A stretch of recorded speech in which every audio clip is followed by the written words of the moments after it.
Another day, another adventure. I left my hotel, Medina Hotel in Dakhla. I recommend you, if you ever come to Dakhla, stay in Medina. So now I have to go out of the city to start hitchhiking towards the border. It's 9:30. The border closes at 5, so I should be there around 3. So I'm really tight with the time at the moment. That's why I found out that InDrive app works perfectly in Dakhla. I ordered a taxi that comes soon. It's gonna cost me only £1.60, but it's gonna save me 1 hour walk. Dakhla, look guys, it looks really nice, especially comparing with the rest of the Western Sahara. It's pretty obvious that Moroccan government is pumping money here. So it looks nice and clean. Ah, the driver's calling. Hello? Hi. Oh. Moment. I saw you tomorrow. Okay. Thank you. Bye bye, you too.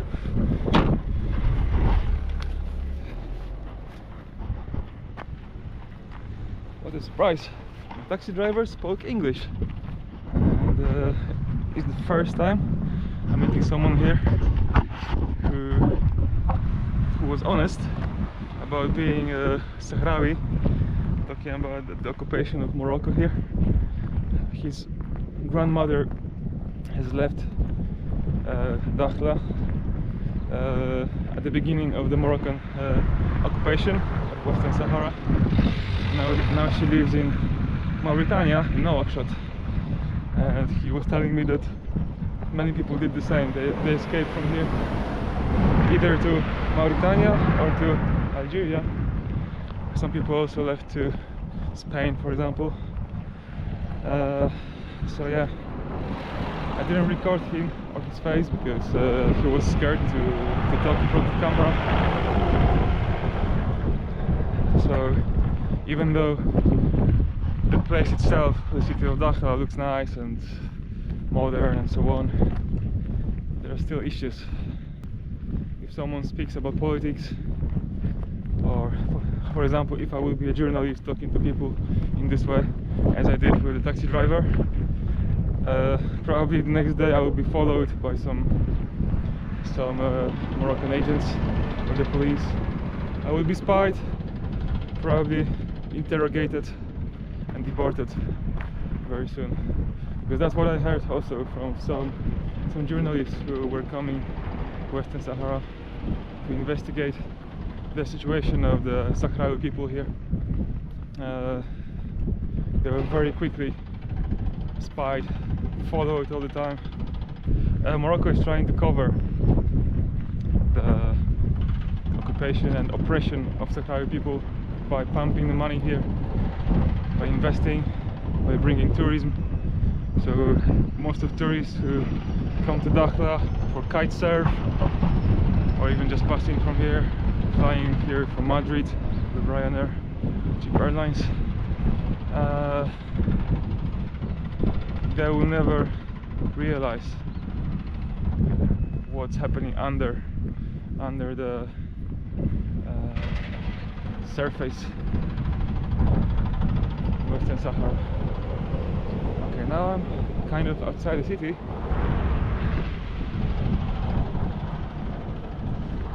I can walk a little until I start to hitchhike.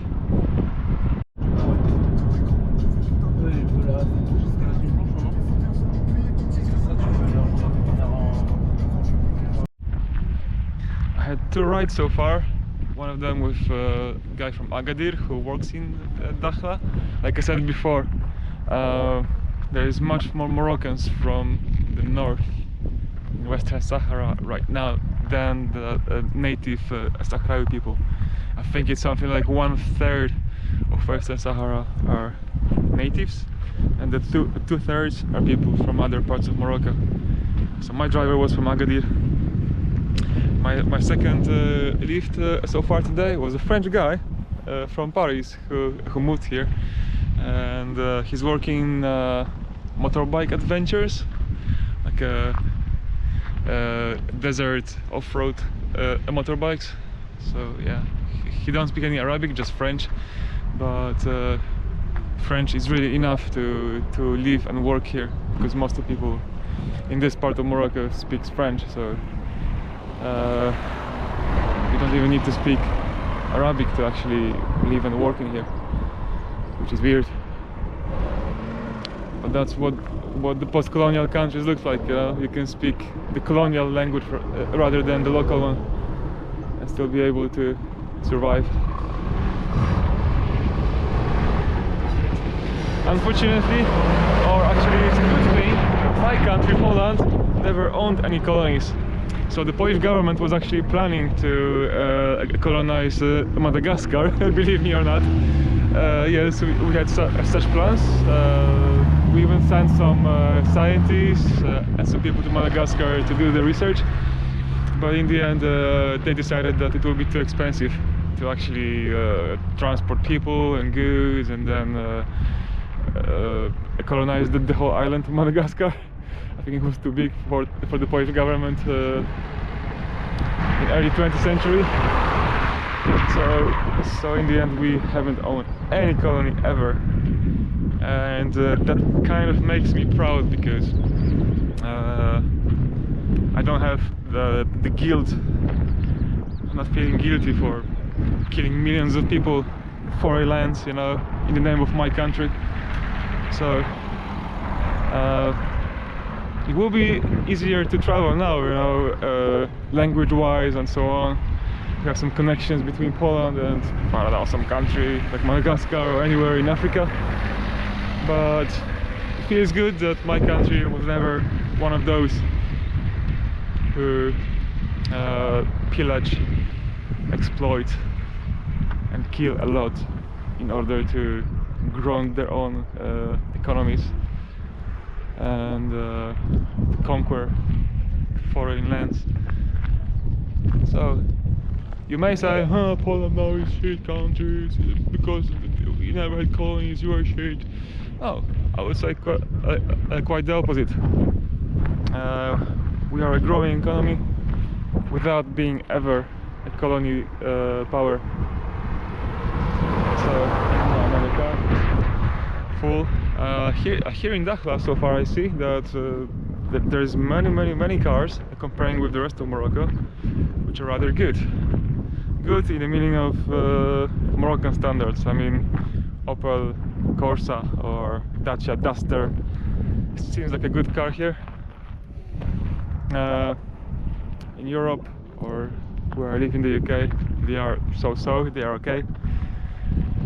They are rather a middle-class cars, and here it seems like those are owned by the upper class of society in Morocco and Western Sahara as well. I think the number one car, the favorite one here, is Dacia. I see a lot of Dusters and Sanderos.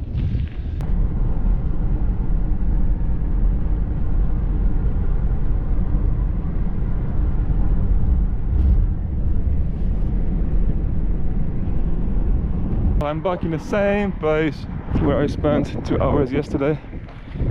There's some people hitchhiking there, but the first thing, I need to go to the petrol station, buy some non-alcoholic beer to refresh myself, some more water, and I'll be alright. Hello again. The same place, the same people like yesterday. And I think there are some maybe tourists. Hey guys, that's Anthony, a lovely couple from France, Anthony and Elisa. Nice to meet you guys. Nice to meet you. Nice to meet you. You're on the way to Senegal, yeah? Yeah. Senegal, alright. Right to Senegal. We're actually checking to Mauritania. Pretty hard, looks tough. It's okay. Yeah, the traffic here is crazy. Alright, so I'll leave you here just to give you more chance to Let's go. catch something. No worries. Good luck, and maybe see you later. Maybe see you on the border or somewhere. See you. Bye bye. So all the way from Agadir I met already a few hitchhikers, one from Germany, one from Canada. Over there were 3 people from England, and now a French couple. All of them really lovely people, very nice and friendly. You are YouTubers? Yes, I am. Huh? Yes. What's your name? My name is Abdul. Abdul. Nice to meet you. Adam. Adam. Nice to meet you. Finally, I met someone with a good taste in music in this country. Nice to meet you.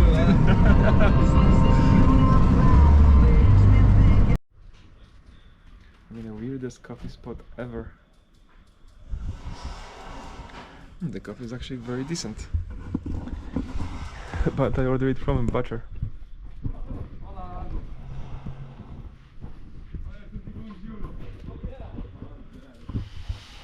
Butcher coffee. Look at the road quality. So it looks like once we left Dakhla, the road is getting worse and worse. Because it seems like the government invested in Dakhla a lot. Also they invest in infrastructure, but from Dakhla to the border, the road is getting worse. So the last driver who took me here, he's going fishing right now over there. He left me in the middle of nowhere. I think he said in French that if he's done fishing and I'm still here, he might take me all the way to Mauritania. So yeah, even though I don't speak French, I understand the context more or less and body language, so that works pretty well. Now, look at that, some old tires. Looks like this one has exploded during the drive and there's not much left really. There they were. Lucky French couple I've met before. So if they were lucky, the two of them, I can be too. And I think they were looking for something that goes close to the border, not like me, bit by bit. So it's doable. As long as something's coming. At the moment it's just me and the wind.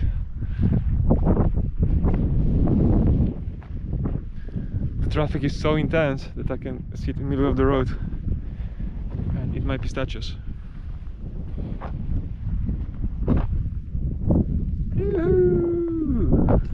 To be honest, I'm losing all hope right now.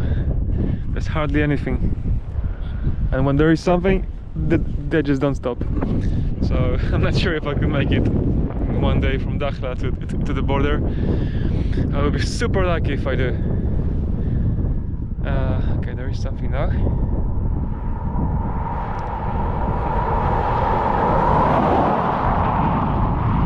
Nice whole empty car. Lots of space. Well, maybe he wasn't in a mood. It's fine. Oh, so it's 300 kilometers to the border. A bit boring in here. I stopped on another exploded tire. Seriously. Nice. One of the previous drivers, he was listening to Pink Floyd, Scorpions, Arctic Monkeys. So looks like some people here also know the rock music, not only the local one or French. Not only listening to hip hop or pop music or traditional stuff, but even rock here in Dakhla.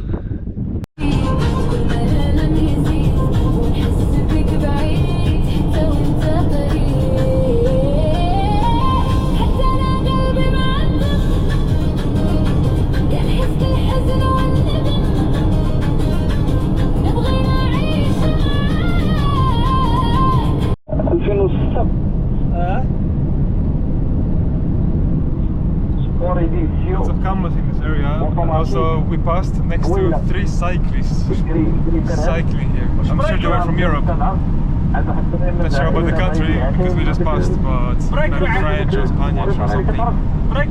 Crazy enough to cycle in this weather all this way. But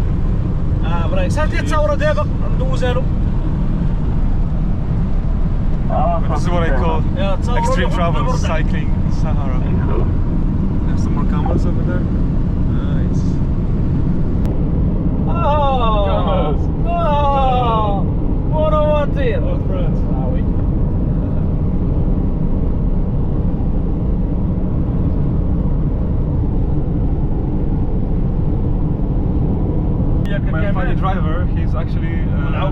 gypsy Roma from Rome, from Italy. He drives this car all the way from Italy to the border with Mauritania, where someone will take it from him. So it's like a nice job, you know. You just drive for many days, then leave the car, come back home with the money. On the way, pick up some hitchhikers. It's so funny. He speaks like Arabic and Italian. Yeah, always. Calling different people, talking to them, laughing. It's so funny.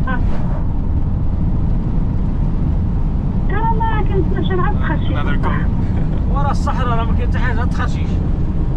كاينه بوخرشاش والحناش راه ما كاين. We just arrived to this roadside restaurant, 90 kilometers from the border.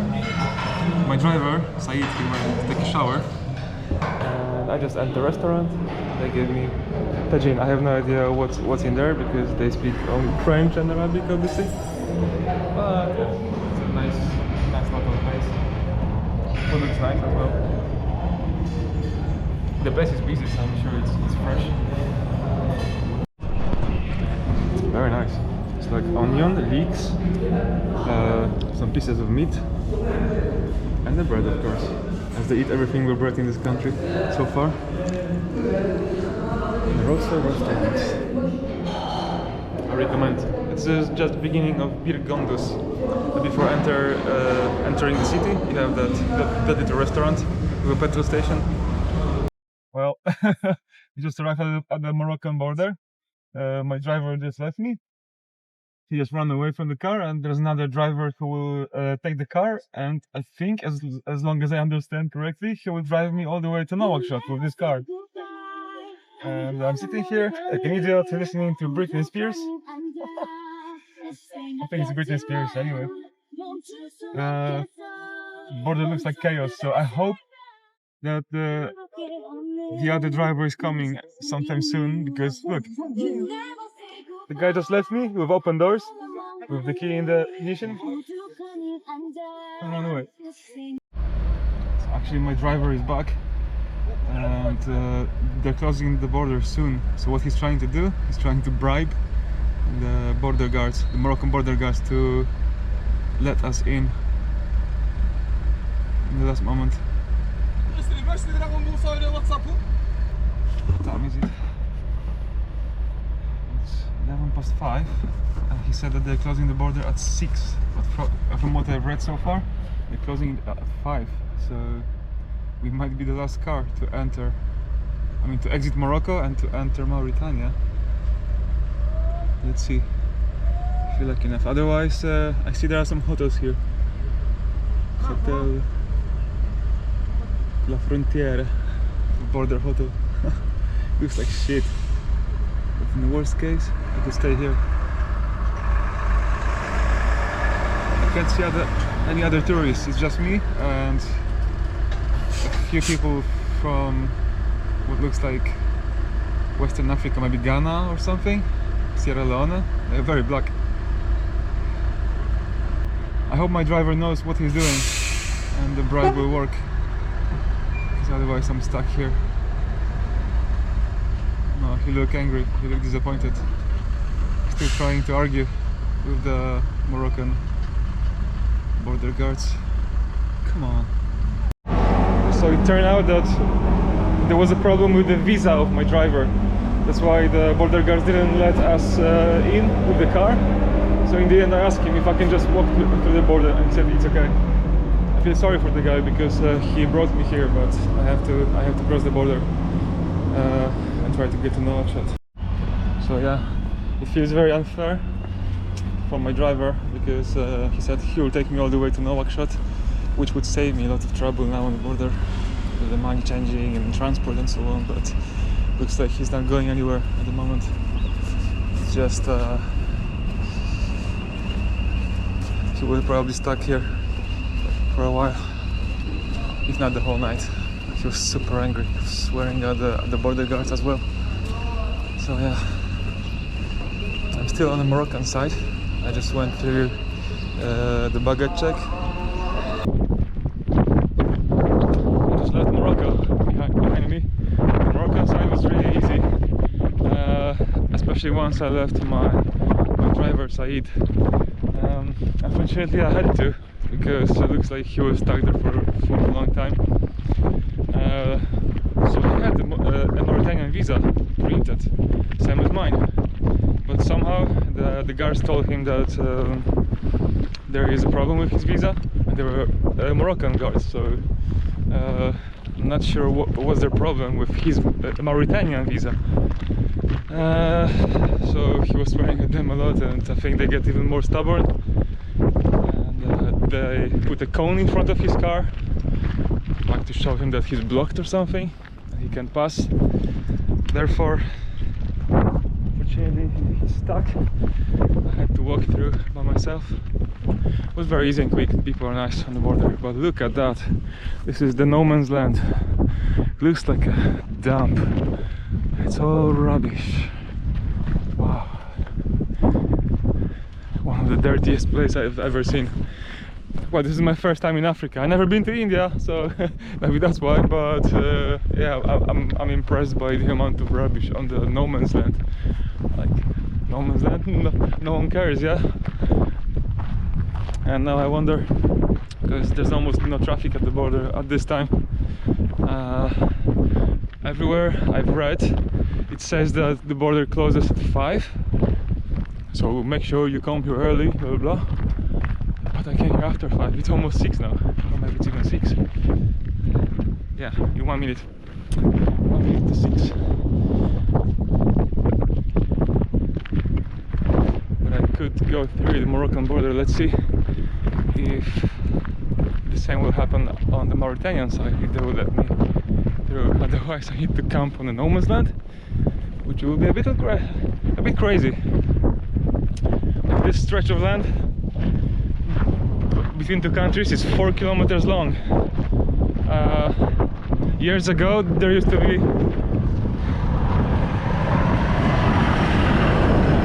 be lots of cars in here. Oh, you stop for me? No way.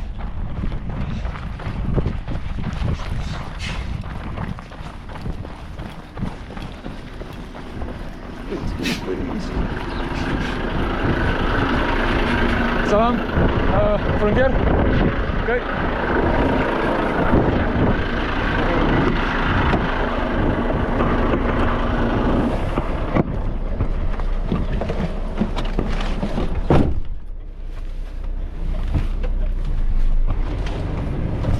Thank you.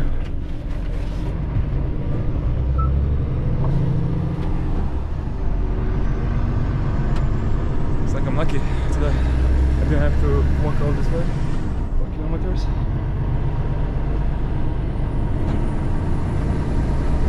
Still I passed the truck, and many years ago this place was full of cars, so it used to look like a car cemetery, but not anymore. At least they clean the cars.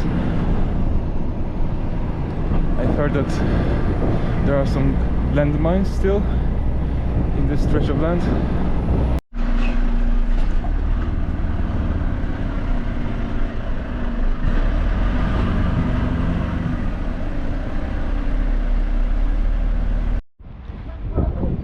So I made it through the border.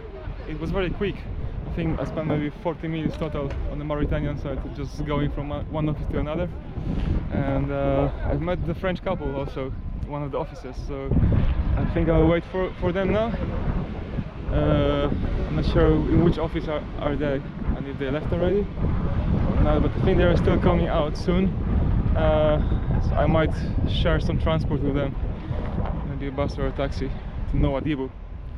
I thought I would go to Nouakchott, but it's getting late, and I can't afford to take a taxi from here to Nouakchott, so I might take one shared one to Nouadhibou, which is much closer, so I could arrive there also in daylight rather than at night.